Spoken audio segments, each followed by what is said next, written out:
Welcome back to the Rebel's Edge, where we've got Harley Davidson missing badly on earnings, and yet they had more, and the stock moves up better than 20%.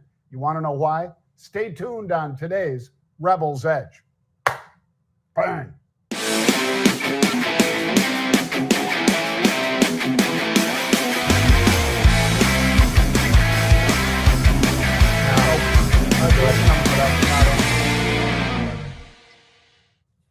Bang. That's Pete. Yeah. I'm John. We welcome you guys to the Rebel's Edge. We'll try to give you some insights into stocks, futures, macro, and then some sports, and maybe even a laugh or two along the way, Pete. So let's get started, shall we? Let's do it. Let's do U.S. economy showed a significant rebound. Oh, no, a rebound in the second quarter. GDP reported at an annualized rate of 3%, much better than the 2.4% they were expecting. And market sentiment clearly still a little cautious into the Fed meeting with Jerome Powell, also the Bank of Canada today. But that's my macro minute, Pete. I hear you. Well, it's Fed Day. That's a big deal. We all know that. I mean, everybody's been talking about it. And we, as far as the Fed tool tells us, John, this thing is going to be pause again. And I don't know if the president's going to be very happy about that. Probably won't be. But I think that's been put right there in front of us. It's interesting to see that. The earnings, this is the day where earnings really start to flow in a big, big way for this week. And it's going to be a monstrous day as far as that goes. But right now, the markets are just waiting, and they're really waiting for the next couple of hours. They're waiting on what's going to happen with the Fed. We already know, I think, the answer, but it's also about what does Powell have to say. And let's hope he doesn't say too much, John, because sometimes he gives us more information than we probably should give. Well, fantastic futures, Pete. I'll stick with crude oil because once again, it is moving up and gold is moving down. And as Pete and I have said repeatedly, if you see that, you don't really even need to look at the S&P or NASDAQ. We're up. If crude oil, unless crude oil was up like $30, but it's not. It's up like, 0.6%. And yet gold is falling still. When that pair moves in opposite directions like that, it's telling you it's risk on, Pete. Yep, absolutely. And you know what else, John? The volatility index has been giving us, and we finally are getting it, but we were stuck at 15, right? You and I have been talking about this volatility index, the VIX itself, for a while now. And today it's kind of interesting because we not only got into the 14s yesterday, we were finished in the 15s, but actually now we're just, kind of pushing up against 16.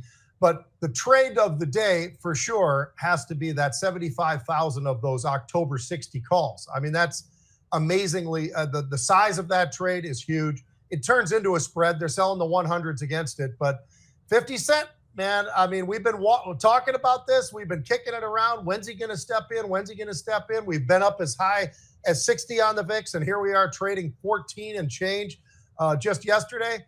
Well, it looks like he might have been listening to us, John, because he's been rolling out of some of his positions in August and putting them out there in October, and he is definitely looking for something pretty big when you consider the size of these trades. Absolutely. Well, 50 Cent, as most of you know, all the regular viewers and listeners know, 50 Cent is named for the approximate price that he or she, because we don't know who it is, it's not the rapper, we're almost certain of that. But they buy something usually for about 50 cents net. So if they're paying $1, they sell something else for 50 cents. Thus, they're only investing 50 cents. So always interesting to follow a guy or gal that trades that big because that's what they do. All right, Pete, before we dive into stocks, let's take a look one last time at 10X Rebel Bootcamp, because we said we would be sold out. And indeed, folks, we only have 3 seats left. So if you would like to attend in person the 10X Bootcamp in Aventura, Florida, which is just north of Miami, it's about 170th and Collins, just off of that for a reference point. It's a great facility. It's Grant Cardone, our business partner's facility. Fabulous classroom, great acoustics, obviously a lot of screens, live trading on Friday, September 19th, Saturday, September 20th, an awful lot of great education, stories, best ways to roll out of things and cut losses, all of the above. So scan that QR code that you see there on your screen, and please do it today, folks, because tomorrow, our final Rebels Edge of the week, I guarantee will be sold out. So if you want to attend in person, please scan that QR code and do it now. All right, Pete, let's talk about Wingstop. Yes. I love Wingstop. And apparently, these guys are killing it, Pete, because when you look at those wings, first of all, don't they look great, Pete? I know your mouth is watering. They were up 25%, better Q2 sales, stock up big.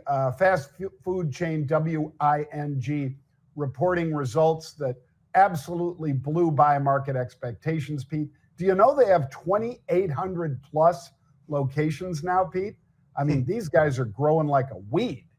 It's amazing. I mean, they added almost 500 stores in the last year. So gives you a little bit of an idea of just how well they're doing. They're also doing pretty well when it comes to their earnings itself, John, which is part of the reason why it's up 24%. They're expanding what they've got. Their earnings, they were out there. $1 is what they put up there. They were looking for 87 cents. They raised their global unit forecast as well. So when you look at the entirety of what they were able to produce today, I would say you can't find too many holes in this one, John. It looks pretty good. There are other stocks today we're going to talk about where there's a hole here and a hole there. But in this particular case, when your sales are up 12% year over year, and you're putting together all of the rest of what you're doing, and you're putting out and getting more locations, I would say that you're moving pretty well, and it's a damn impressive earnings day for them, which is why the stock is up as much as it is. How about this, Pete? Operating margin was almost 26%. Yeah. I mean, I don't know why people bother selling other things at fast casual or fast food. I mean, apparently, chicken wings, if you can get 26% operating margin out of selling chicken wings, you're doing something right, Pete. A lot of things right. All right. Harley Davidson. This one, double-digit gain, announced a $5 billion deal to sell a big stake in their financing division. It's known as Harley Davidson Financial Services, HDFS. And apparently, Pete, PIMCO and KKR are stepping in there and giving them money for that business that tops $5 billion, Pete.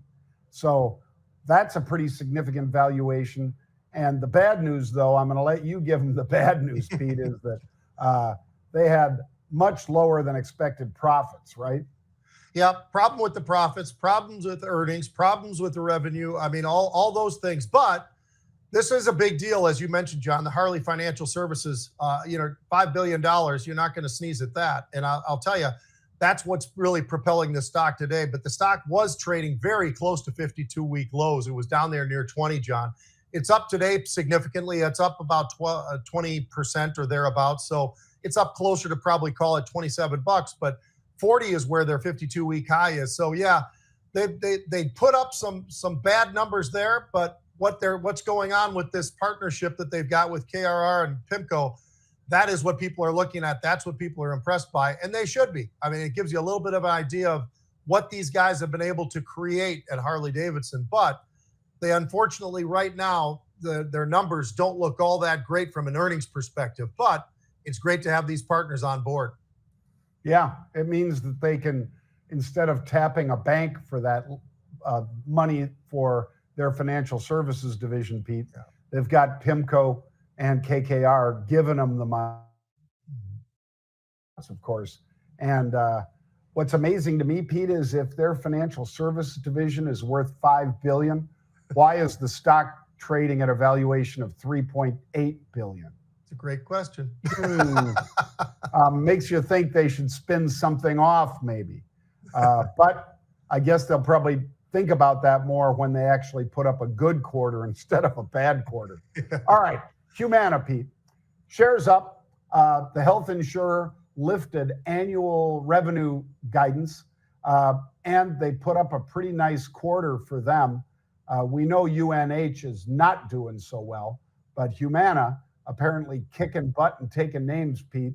And this is a very strong earnings report. And like I say, the guidance also pretty strong. And that's really what I think was the topper, John. They had some great guidance, as you were just talking about. They raised up pretty nicely as far as the earnings. They went from $6.25 to $17. As far as the revenue, they went from 126 to 128 billion bucks. So not so bad from that perspective. And you look at the company, John. Here's the problem.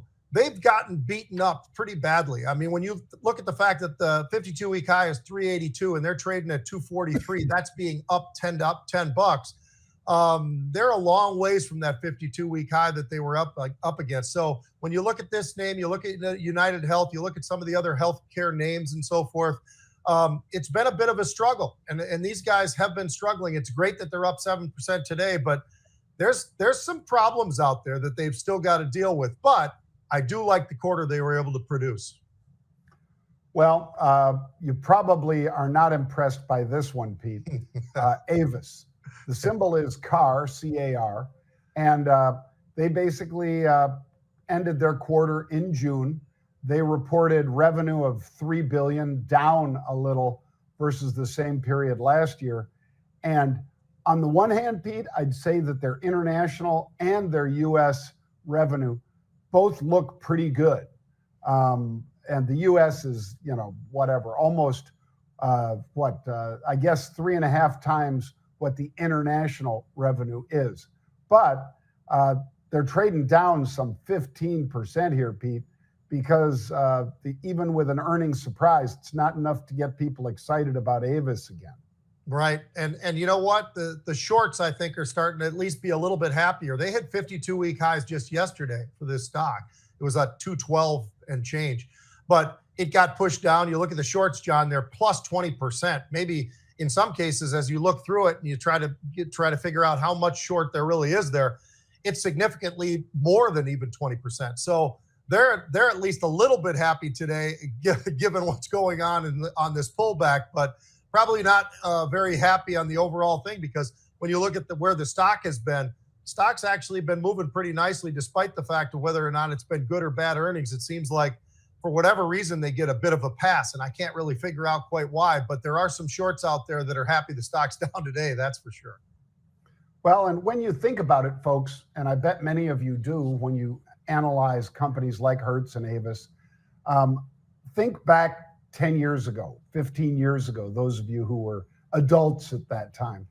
You were renting a car when you went to another city. No two ways about it. You weren't taking a taxi very often. You were, maybe in Manhattan because of the cost of parking or something.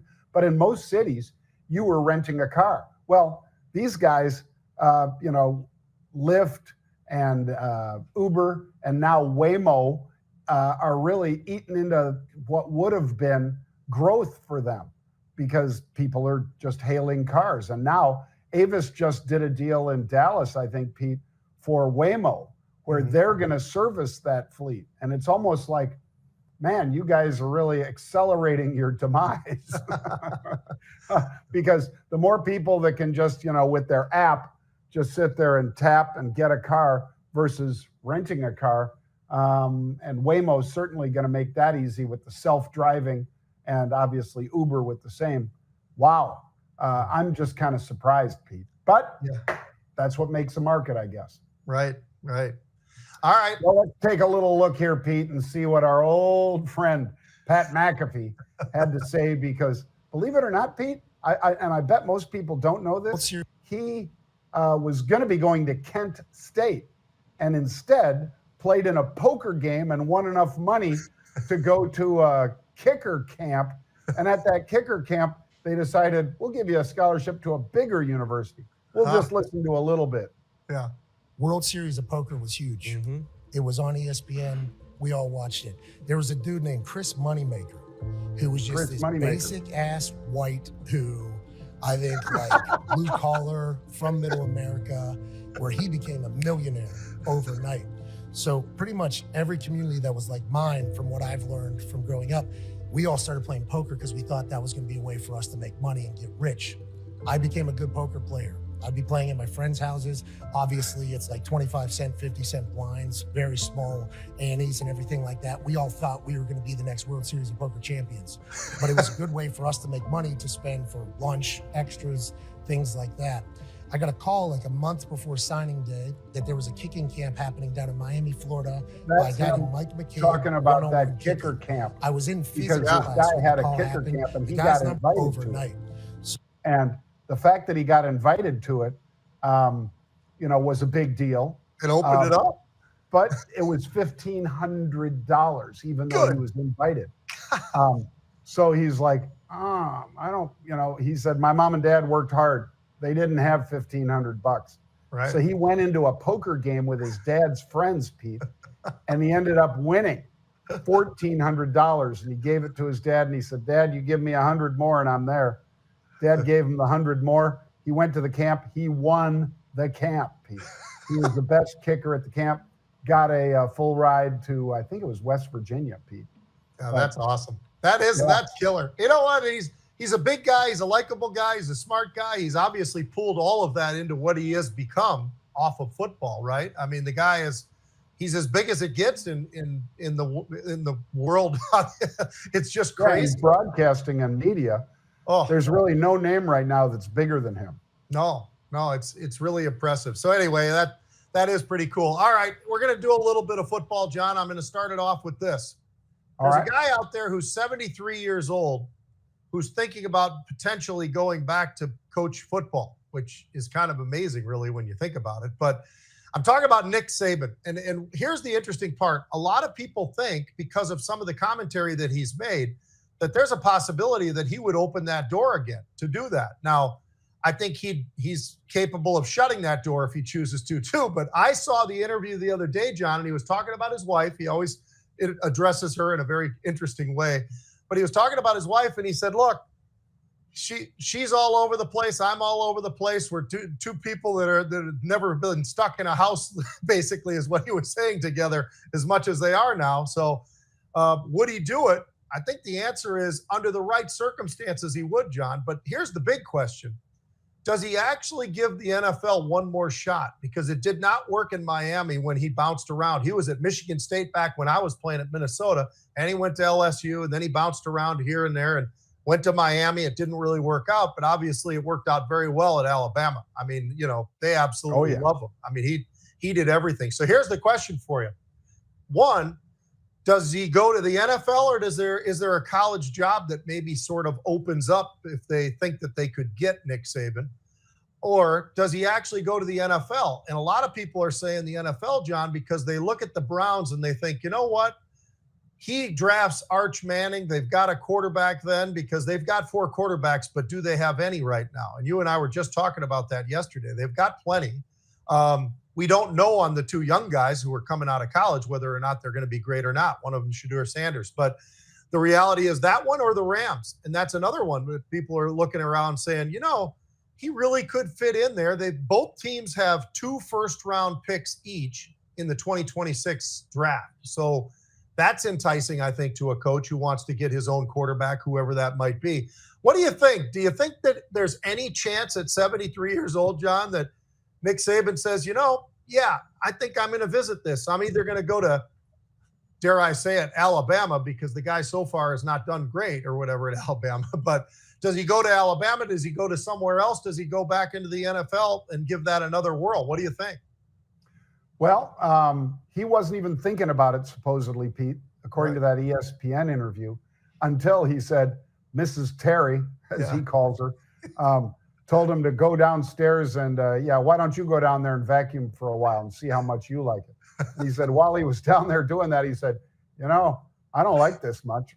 I think I like coaching football a lot more than this. Pete, I know he's a disciplined coach, and he's also a coach that just loves his players, but he was able to get the best of the best in college. I would think he sticks with the college route if he goes back, Pete. If it's still a big if. And I don't think it'll be St. John's up there in Minnesota. But could, if the right situation came up, if, again, because he's not going to do it this year. No. But if one of the big schools has an issue with one of their coaches, like, who knows what, does something bad, says something racist, whatever, could he step into a situation where he's got a world-class team already and then gets 2 more national championships or whatever and hangs it up? I think something like that would be more appealing to him, because obviously he doesn't need the money. I mean, he was the top paid coach for years, and I think it was between 8 and 10 million a year. I don't see him going to LA though, Pete. It's too far. I don't think he's ever lived there. He's probably just gone there for broadcasting. So I think it's college. I'm going to push back and say the only reason I would say maybe not college, I think one of the things and one of the reasons he left, John, was he got frustrated with what college sports has turned into, with the portal, and you recruit a guy and then all of a sudden the guy's not happy because he's not on the field. So he wants to go into the portal or the NIL and all the rest of it. It's the only reason. I think you're right. I think under the right circumstances, he could take one.